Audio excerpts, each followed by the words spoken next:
Ah, foi um cara que escreveu uma evolução famosa, não foi? Foi, eu acho. Então agora iremos estudar um pouco e logo depois faremos uma brincadeira de perguntas e respostas. Isso aí, então tá bom.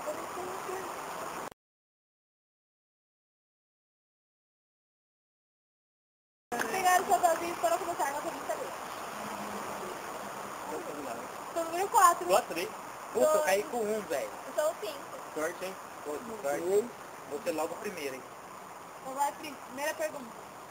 Qual foi o ano da revelação sobre a teoria de Darwin? O ano da revelação da teoria de Darwin foi 1859. Certinho, hein? Falei, né, velho? E como é chamada essa teoria? Teoria da evolução ou seleção natural. Quem sobrevive a essa evolução? São os organismos mais bem adaptados ao meio ambiente, que têm maiores chances de sobrevivência do que os menos adaptados, e deixando um número maior de descendentes. E qual a evolução que Darwin usou como base? A dos homens que evoluíram dos grandes macacos, que no caso sobrevivem nesse planeta de terra selvagem. O porquê da igreja não acreditar na teoria da evolução? Pois eles contradizem que a Bíblia e a crença cristã de que o homem foi criado por Deus.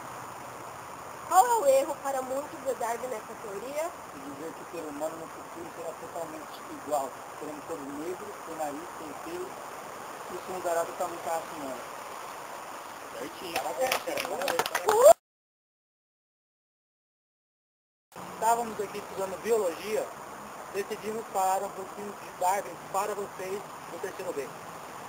Então, Darwin é um naturalista inglês que criou essa teoria para poder diferenciar os organismos mais bem adaptados ao meio que tem maiores chances de sobrevivência do que os menos adaptados, deixando um número de maior de descendentes. E os organismos mais bem adaptados são selecionados para aquele ambiente. Os indivíduos de uma mesma espécie apresentam variações em todos os caracteres, não sendo, portanto, idênticos entre si. Todo organismo tem capacidade de reprodução, produzindo muitos descendentes. Entretanto, apenas alguns descendentes chegam à idade adulta. O número de indivíduos de uma espécie é mantido mais ou menos constante ao longo das gerações. Assim, a grande luta pela vida entre os descendentes, pois apesar de serem muitos indivíduos, poucos atingem a maturidade, o que mantém constante o número de indivíduos na espécie.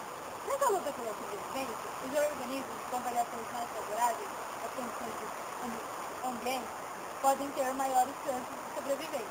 Quantos organismos com pequenas favoráveis têm chances quase nulas de sobrevivência? Os organismos com as variações favoráveis têm maiores chances de estar descendentes, como a transmissão de caracteres de pais para filhos, e eles apresentam essas variações vantajosas.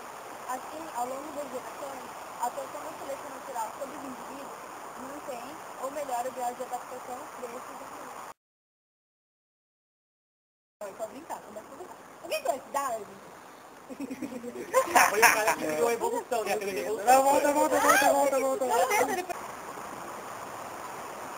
Alguém sabe quem foi Darwin? Não foi o cara que criou a teoria? Que teoria? Teoria da evolução, não é?